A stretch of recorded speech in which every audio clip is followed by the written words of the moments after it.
भारतीय सेना को कहीं ना कहीं हम सभी का सलाम कि जिस तरीके से लगातार जो है वहां पर डटकर सामना कर रही है, मुंहतोड़ जवाब पाकिस्तान के हर एक नापाक हरकतों को दे रही है, चाहे वो फिर वायुसेना हो या फिर कह ले कि जल थल वायुसेना, लगातार जो है तमाम पराक्रम उनके देखने को मिल रही है, उनके साहस को जो कह सकते हैं कि सलाम है पूरे हर एक भारतवासी की तरफ से। इस बीच बड़ी खबर आपको बता दें, अंबाला में लोगों को अलर्ट किया गया है। ये बड़ी खबर आपको बता रही है, सभी को घर के अंदर रहने की सलाह दी गई है। बड़ी और अहम खबर, बालकनी से दूर रहने की सलाह दी गई है।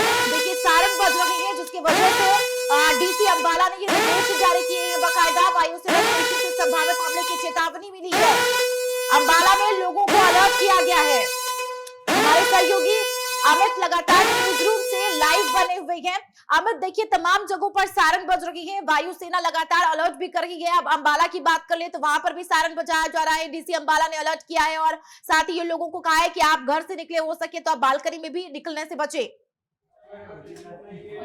बिल्कुल, देखिए सायरन जो बज रहे हैं, मैं आपको बताऊं चंदा कि अभी पूरे देश में ज्यादातर वो इलाके जो बॉर्डर के पास हैं, राजस्थान की बात कर लीजिए, पंजाब की बात कर लीजिए, जम्मू कश्मीर की बात कर लीजिए, ये जो तमाम इलाके हैं और वहां पर सायरन इसलिए बज रहे हैं क्योंकि पाकिस्तान के बॉर्डर से वो तमाम करीब इलाके हैं। वहां पर ड्रोन अटैक का खतरा है, रॉकेट अटैक का खतरा है, एयर स्ट्राइक हो सकती है। इसीलिए लोगों को एहतियातन कहा गया है कि जितनी जल्दी हो उस पूरे इलाके को इवैक्यूएट कर लीजिए, खाली करा लीजिए, क्योंकि इलाके अगर खाली नहीं होंगे तो जान माल के नुकसान की आशंका बनी रहती है। और इसीलिए उस इलाके में लगातार यह कोशिश की जा रही है कि वहां पर इवैक्यूएशन करा दिया जाए। इवैक्यूएशन हो जाएगा, उसके बाद ही वहां पर फुल फ्लेज आर्मी ऑपरेशन शुरू हो पाएंगे। लेकिन हमारे डिफेंस एक्सपर्ट लगातार हमें बता भी रहे चंदा कि अब वो वक्त आ गया है कि हम ग्राउंड ऑपरेशन के लिए तैयार हो जाएं। और ग्राउंड ऑपरेशन अगर होता है तो पाकिस्तान के लिए अच्छी खबर नहीं है। अभी जो बड़ा अपडेट ये है कि अमित शाह जो कि गृह मंत्री देश के, वो भी आज एक बड़ी बैठक करने वाले हैं।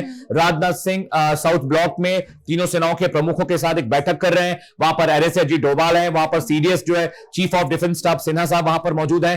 प्रधानमंत्री नरेंद्र मोदी लगातार इस मामले पर डिस्कशन कर रहे हैं। कल पूरी रात भारत ने पाकिस्तान के अलग अलग इलाकों में हमले किए हैं, चाहे वो रावलपिंडी हो, पेशावर हो, सियालकोट हो, इस्लामाबाद हो, कराची हो। वहां पर जिस तरह का सिनेरियो रहा है, पूरी रिपोर्ट ब्रीफ की जा रही है आर्मी के जो कमांडर्स हैं। उसके बाद बहुत मुमकिन है कि आर्मी के जो या विक्रम है विदेश सचिव, वो ब्रीफ करें, या हो सकता है खुद प्रधानमंत्री एक राष्ट्र के नाम संदेश दें, क्योंकि ये बहुत बहुत नाजुक सिचुएशन है। और इस समय सरकार का हर एक कदम देश के हित में होना चाहिए, देश की बेहतरी के लिए होना चाहिए। और वही प्रधानमंत्री नरेंद्र मोदी लगातार कर रहे हैं, राजनाथ सिंह लगातार वो काम कर रहे हैं, तीनों सेनाओं के प्रमुख वो काम कर रहे हैं। कल CRPF और BSF के DG से बाकायदा राजनाथ सिंह और प्रधानमंत्री नरेंद्र मोदी ने बातचीत की है। यानी अब ग्राउंड ऑपरेशन की बारी है, हवाई हमले से शुरुआत होती है। अभी हमने 3 तरह से हमला शुरू करना बाकी है। अभी एयरबॉर्न हमने कर दिया, हमने हवाई हमले कर दिए। We are also started seaborne which is Karachi में हमने हमला किया है, जो INS विक्रांत है, वहां से बड़े पैमाने पर हॉट रिटेलिएशन हुई है कराची में। तो वहां पर बहुत बड़े हमले हुए हैं, बड़े बड़े शहरों को हमने वहां पर तबाह किया। पाकिस्तान के एयर डिफेंस सिस्टम जो था that has also been destroyed by India. उनके 2 एयर डिफेंस सिस्टम, एक लाहौर एक पेशावर में थे, दोनों हमने बर्बाद कर दिए हैं। तो अभी पाकिस्तान का जो आसमान है बिल्कुल महफूज नहीं है। और मुझे जो अभी अपडेट हम दर्शकों तक पहुंचाने की कोशिश कर रहे हैं, कुछ इलाकों में ड्रोन देखे गए हैं। कल सांबा सेक्टर में 7 आतंकवादी पाकिस्तान की जानिब से इंडिया में दाखिल होने की कोशिश कर रहे थे, उनको मार गिराया गया है। इसके अलावा कल एक फिदाइन हमला चंदा हुआ जिसको हमने डिस्ट्रॉय किया, निष्क्रिय किया। लेकिन अभी सिचुएशन बहुत टेंस है और बहुत नाजुक वक्त है देशवासियों के लिए। इसीलिए सरकार ने जो एहतियातन कदम बताया उसे फॉलो करना चाहिए। कार्रवाई कर रहा है, बंकरों को नष्ट किया जा रहा है और हर तरीके से डिफेंस सिस्टम को कई शहरों में वहां पर नष्ट किया गया। लेकिन उसके बाद भी पाकिस्तान अपनी हरकत से बात नहीं आ रहा है। आप देखिए लगातार ड्रोन से हमले कर रहा है। और कुछ ही देर पहले ये बताया गया कि कुछ घुसपैठिए भी घुसपैठ करने की कोशिश कर रहे थे, BSF ने उन्हें मार गिराया। आखिरकार जब पता है पाकिस्तान को इस बात को लेकर कि कितने भी कुछ कोशिश कर ले पाकिस्तान, चारों खाने जो है भारत कर रहा है लगातार, उसके बाद भी इस तरीके की नापाक हरकत। देखिए, अगर आप हिस्ट्री में जाएंगे चंदा, if you study history of Pakistan and India between war scenario, 71 की जंग पाकिस्तान ने शुरू की, हमने नहीं शुरू की थी। अब तक जितनी भी जंग हमने वॉर पाकिस्तान से लड़े हैं, हिस्ट्री आप देखेंगे कि पाकिस्तान हमेशा जंग की शुरुआत की है, हमने उन्हें हराया है, हम उन्हें घुटनों पर लेकर आए हैं। 71 की जंग आपको याद होगी, हमने उस वक्त भी कराची पोर्ट को तबाह बर्बाद कर दिया था। उस समय के जो आर्मी चीफ थे पाकिस्तान के, उन्होंने शुरुआत की लेकिन वो हारे। करगिल की जंग आपको याद होगी, जब परवेज मुशर्रफ पाकिस्तान के आर्मी चीफ हुआ करते थे, करगिल की जंग उन्होंने शुरू की, उन्होंने घुसपैठिए भेजे, टाइगर हिल, राइनो हिल और करगिल, द्रास, बटालिक, शिवालिक का जो इलाका था, वहां पर पाकिस्तानी सैनिक दाखिल होकर हमारे बॉर्डर थे और उन्हें हमें मारने की कोशिश की, लेकिन उसका भी हमने माकूल जवाब दिया। अटल बिहारी वाजपेयी जी, स्वर्गीय अटल बिहारी वाजपेयी जी उस वक्त देश के प्रधानमंत्री थे और हमने करगिल जंग लड़ी और पाकिस्तान को घुटनों पर ला दिया।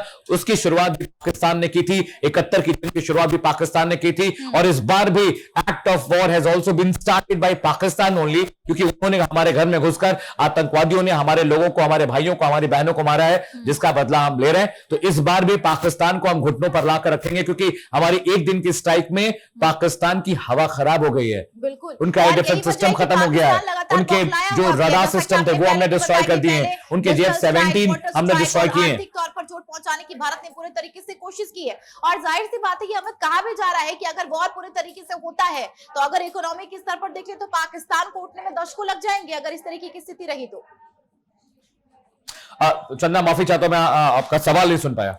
अमित, मैं आपसे लगातार ये कह रही हूँ कि जिस तरीके से फिलहाल जंग की स्थिति है, ऐसे में वाटर स्ट्राइक भी किया गया भारत की तरफ से, आर्थिक चोट भी पहुंचाया गया जैसा कि आपने भी बताया, डिजिटल स्ट्राइक भी किया गया, एयर स्ट्राइक भी किया गया, लेकिन उसके बाद भी पाकिस्तान बाज नहीं आ रहा है और कहा यह भी जा रहा है कि अगर ऐसी हरकत रही पाकिस्तान की तो अगर जंग के हालात और भी ज्यादा तेज होते हैं, युद्ध की पूरी स्थिति होती है तो इकोनॉमी के स्तर पर पाकिस्तान को उठने में दशकों लग जाएंगे। देखिए चंदा, if you talk about economic situation of Pakistan, तो अभी जो आर्थिक स्थिति पाकिस्तान की बहुत ही खराब है।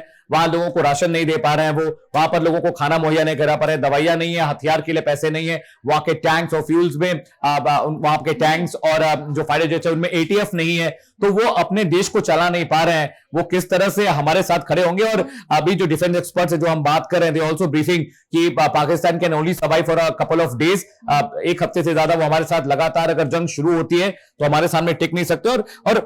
और अभी हमने जो चीजें अभी तक आपको बताई हैं, दर्शकों को बताई हैं कि पाकिस्तान की हालत बहुत खराब है। चंदा, समझिए कि एक रात का हमारा रिटेलिएशन वो झेल नहीं पाए हैं। वहां के जो वजीर आजम है, वहां के जो डिफेंस मिनिस्टर हैं, वहां के जो आर्मी चीफ हैं, कल बहरीन के लिए एक चार्टर्ड प्लेन रात को उड़ा है पाकिस्तान से, रात को 1 बजे। तो वहां के जो लोग हैं वो भाग रहे हैं, अफरा तफरी मची हुई है।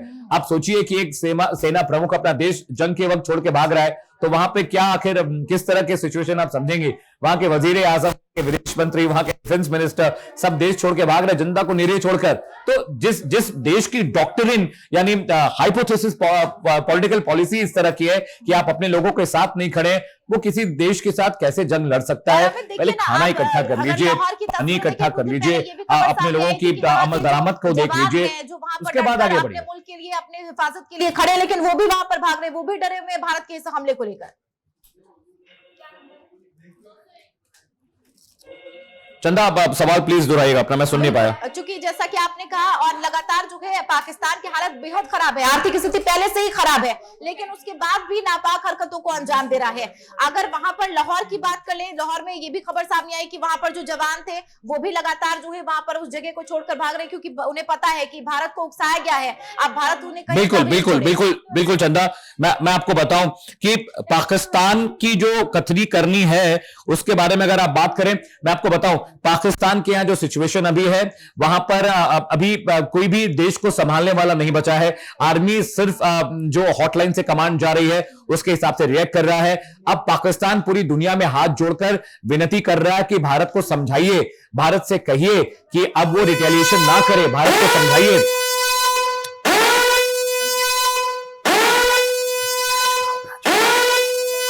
और इस वक्त की बड़ी खबर बता रहे, बीएसएफ और सीआईएसएफ के डीजी से अमित शाह मुलाकात करने वाले। बिग ब्रेकिंग इज कमिंग इन।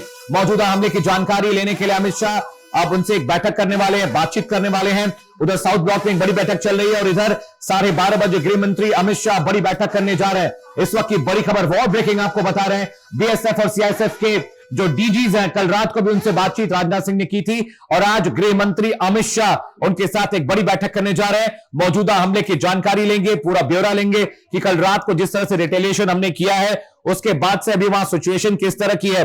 इस वक्त की बड़ी खबर आपको हम बता रहे हैं। साउथ ब्लॉक में अभी भी मीटिंग चल रही है। साउथ ब्लॉक में राजनाथ सिंह लगातार वहां पर ब्रीफ कर रहे हैं और अभी जो हमें अपडेट मिल रहा है उसके हिसाब से मुलाकात 12:30 होनी है और हरिशंकर दुबे जी हमारे साथ हैं। बहुत अहम हो जाता है इस सिचुएशन में। हरिशंकर जी बहुत बहुत स्वागत है आपका प्राइम न्यूज पर। मैं अमित बोल रहा हूं। अभी सर जिस तरह की बहुत सिचुएशन आप देख रहे हैं, क्योंकि पाकिस्तान पर हमने रात भर रिटेलिएट किया है और अभी सुबह से लगातार साउथ ब्लॉक में बैठक चल रही है, सर आप कैसे देखते हैं इसको? देखिए, जैसे अभी आप बता रहे थे कि पाकिस्तान जो है वो अभी पूरी तरह से निस्तेनाबूद होने वाला है और ये एक ऐसा देश है जो इंसानियत के खिलाफ खड़ा हुआ है। ये फेल्ड स्टेट है, अनसिविलाइज स्टेट है।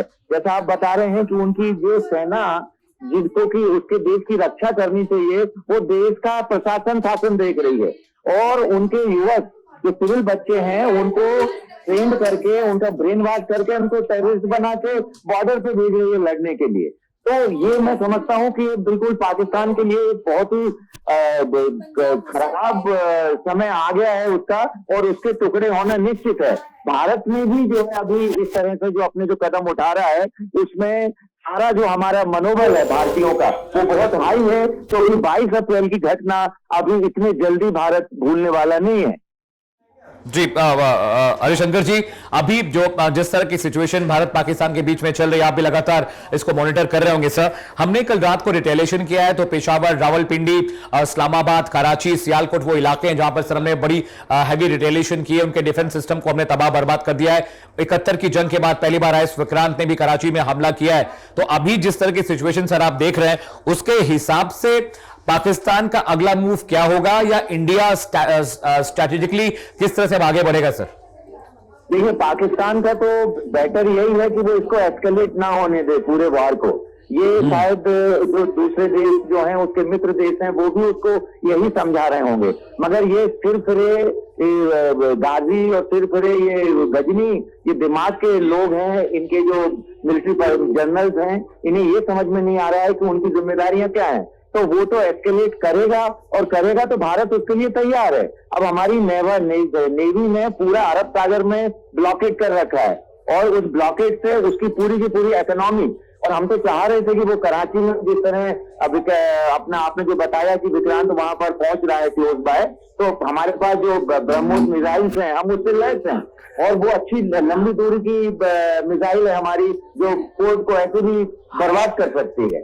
तो हमारा उद्देश्य, हमारी सरकार बार बार कह रही है कि हमें आप मौका मत दीजिए आगे बढ़ने का, वार को एस्केलेट मत होने दीजिए।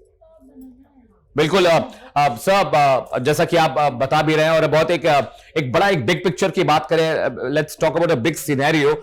अभी पाकिस्तान में जो हालात हैं सर, वहां की सड़कों पर इमरान खान के समर्थक जो सड़कों पर आ गए हैं। पाकिस्तान तहरीक इंसाफ जो पॉलिटिकल पार्टी है, अब वो उन्हें रिहा करने की बात कर रहे हैं। खबर सर ये भी थी कि जो आसिम मुनीर है उन्हें बर्खास्त कर दिया गया है। Shamshad is gonna be a new army chief of Pakistan. वहां पर सर जो आर्मी के साथ जो पॉलिटिकल एक वेंडेटा रहता है और एक पॉलिटिकल सिचुएशन रहती है, क्या उसकी वजह से पाकिस्तान की ये हालत आप होती देख रहे हैं सर? हाँ, बिल्कुल बिल्कुल, आपने बिल्कुल सही बोला, क्योंकि जो इमरान खान जब प्रधानमंत्री बने हुए थे उन्हें जब जेल में डाला गया वो वैसी ही हालत है जैसे 1971 में शेख मुजीबुर रहमान को बंगाली समझ के डाला था। शेख मुजीबुर रहमान तो जीत गए थे इलेक्शन, उसके बाद भी उनको प्रधानमंत्री पाकिस्तान का नहीं बनने दिया। ये जो मिलिट्री की जो उनकी जो साइकी है कि हम रूल करेंगे और पॉलिटिकल लीडरशिप को हम दबा कर रखेंगे, यही कारण है कि आज 75 साल में पाकिस्तान दिनों दिन बर्बाद होते जा रहा है। और यदि इमरान आते भी हैं तो जो पख्तूनिस्तान की डिमांड है, जो तहरीके उनकी जो डिमांड है पार्टी की, वो अब धीरे धीरे करके अब जोर पकड़ेगी। तो अभी यही बात हो सकती है कि इमरान खान से वो क्या समझौता करके उनको बाहर निकालें, मगर पाकिस्तान अभी टुकड़े होने के कगार पर खड़ा हुआ है।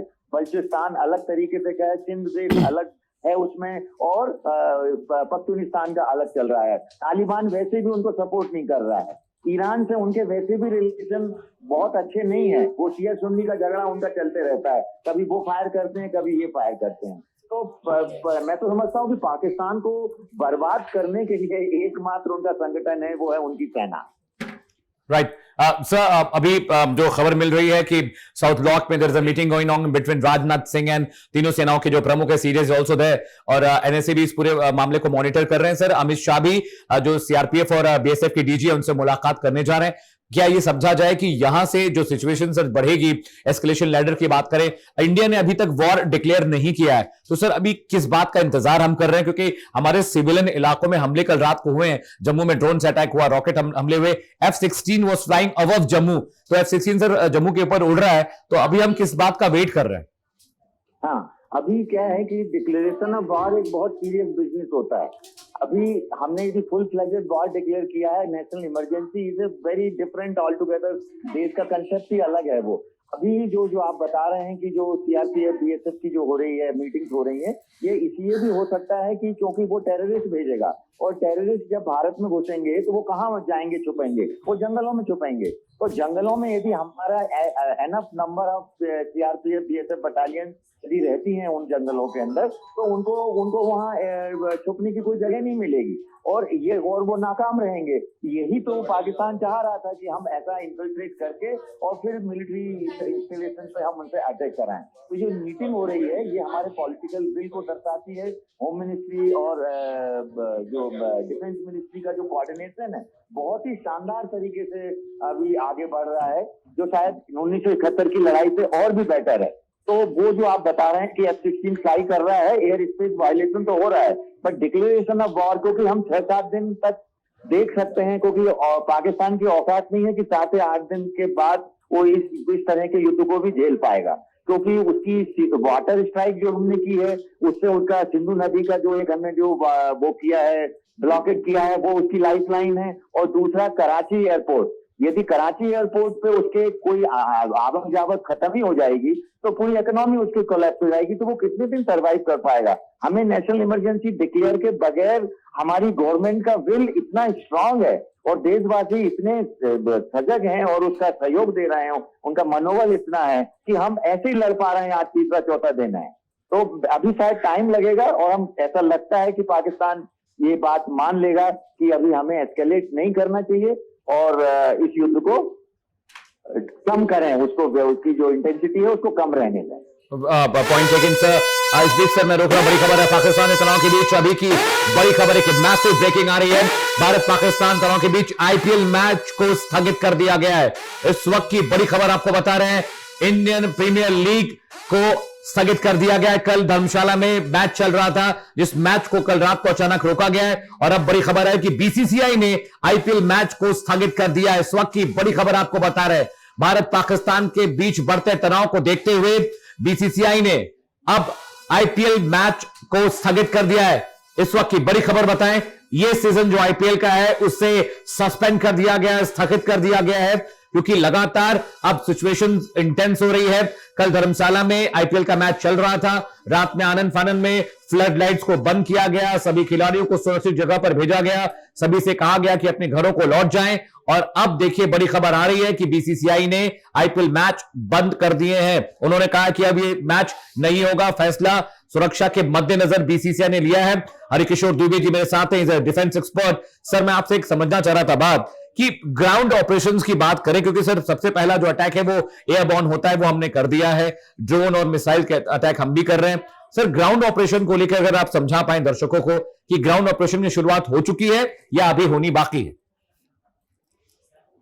आप मुझसे पूछ रहे हैं आप? जी जी सर, आपसे।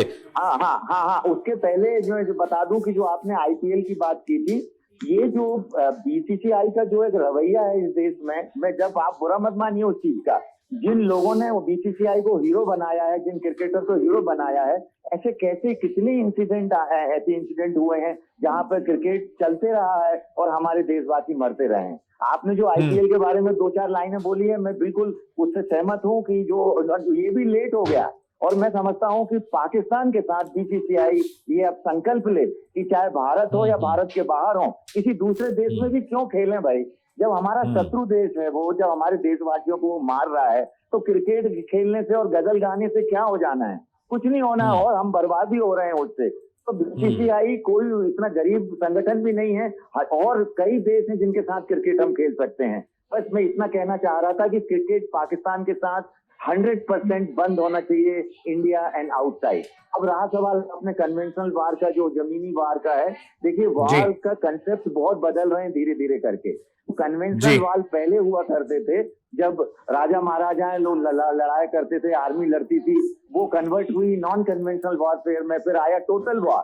टोटल वॉर में फिर क्या कंसेप्ट आने लगा कि सभी देशवासी उस वार में सम्मिलित हैं किसी न किसी रूप में। एक सैनिक की वाइफ जो अस्पताल में अपने बच्चे को ट्रीटमेंट करा रही है, वो भी उस वार में इन्वॉल्व है, क्योंकि उसमें मोरल मनोबल बढ़ रहा है। आपका और मेरा जो मनोबल हम है, वो मनोबल सैनिक का बढ़ेगा। तो ये कंसेप्ट आजकल ये आया हुआ है कि स्मार्ट वार, ये जो आप बात कर रहे हैं कन्वेंशनल का जमीनी स्तर का, इसकी संभावनाएं बहुत कम है, जो कि पाकिस्तान हमें ड्रैग करना चाहता है, क्योंकि टेररिस्ट उसके पास हैं अवेलेबल जमीन पर लड़ने के लिए, और वो हमें उसमें ड्रैग करना चाहता है कि हम उसमें कन्वेंशनल वॉर में आ जाएं, जो भारत को अवॉइड करने की कोशिश करनी चाहिए।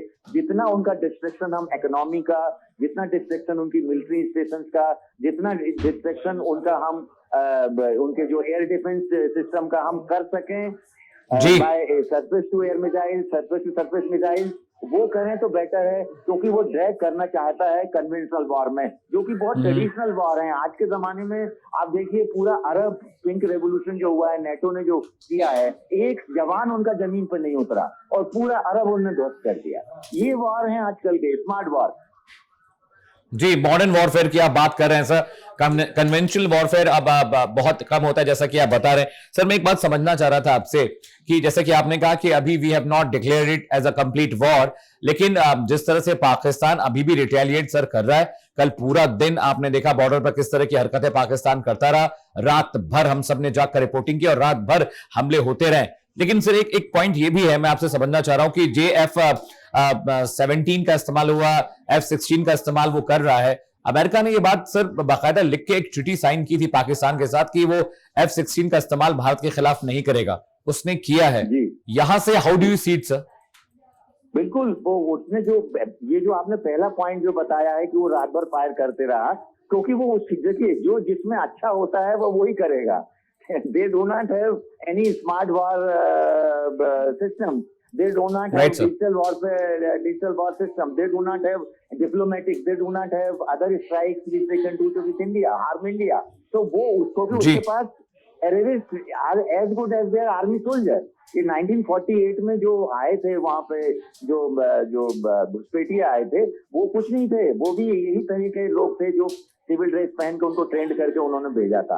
तो वो चाहता है, वही तो मैं आपसे कह रहा हूँ कि इस वार में कन्वेंशनल वॉर से भी हम जितना अवॉइड करेंगे, उसके पहले ही वो कोलैप्स हो जाएगा। बस ये हमें देखना है। दूसरा रहा सवाल F-16 का, तो बिल्कुल उसने ट्रीटी छेड़ी है और अमेरिका इसको बहुत सीरियसली लेगा। अमेरिका हमें साथ, हमारे रशिया के समान अमेरिका भी हमारे साथ खड़ा हुआ है इस युद्ध में। पूरा अरब वर्ल्ड खड़ा हुआ है, पूरी दुनिया खड़ी हुई है, और इतनी स्ट्रांग गवर्नमेंट है कि हमें अभी किसी को पाकिस्तान की तरफ ये नहीं हमको सोचना है कि अब हमें इसलिए हम बंद करें क्योंकि हम कमजोर हो चुके हैं। नहीं, अब हम स्ट्रांग उस पर हैं, विकेट पर हैं, और हमें स्ट्रांग विकेट पे खेलना है। कन्वेंशनल वॉर में ड्रैग करेगा, उससे हमें थोड़ा बचना है। Sir, also I want to ask one more thing sir. अभी जिस तरह की सिचुएशन सर हो रही है, कल हमने पाकिस्तान का एयर डिफेंस सिस्टम सर तबाह कर दिया जो उसने चाइना से खरीदा था। मैं अभी समझना चाह रहा हूं स्ट्रेटेजिकली सर, बीइंग आप एक एक्स आर्मी पर्सन, मैं समझना चाह रहा हूं कि हमने उनका हवाई जो सुरक्षा घेरा है वो हमने तोड़ दिया है, हमने उसे बर्बाद कर दिया है। अब भारत के लिए स्ट्रेटेजिकली कितना बेनिफिशियल है सर ये, अगर हम एयर स्ट्राइक करते हैं या हम ड्रोन अटैक करते हैं तो? बिल्कुल, उनके पास जो PL-15 का जो था और HQ-9 और इवन अवाक सिस्टम भी था उनके पास अमेरिका का, वो तो हम लोगों ने नाकाम कर दिया है। Now it is free for all, हमारे लिए पूरा फ्री है अभी, because they can not intercept our missile. तो अभी हम जो है जीरोइंग करके जो उनके मिलिट्री स्टेशन हैं, उनके एम्यूनिशन पॉइंट्स हैं, जहां उनके हथियार रखे हैं, जहां उनके एयरक्राफ्ट रखे हैं, जहां उनके हेलीकॉप्टर्स जो उनके रखे हैं, हम उनमें आराम से अभी हम चाहो तो उनको मिसाइल से उन पर अटैक कर सकते हैं। काफी कम हो गया है उनका एयर डिफेंस सिस्टम, काफी कमजोर हो चुका है। वो उनके ISPR के जनरल साहब ने भी माना है कि हमारा डैमेज हुआ है सिस्टम।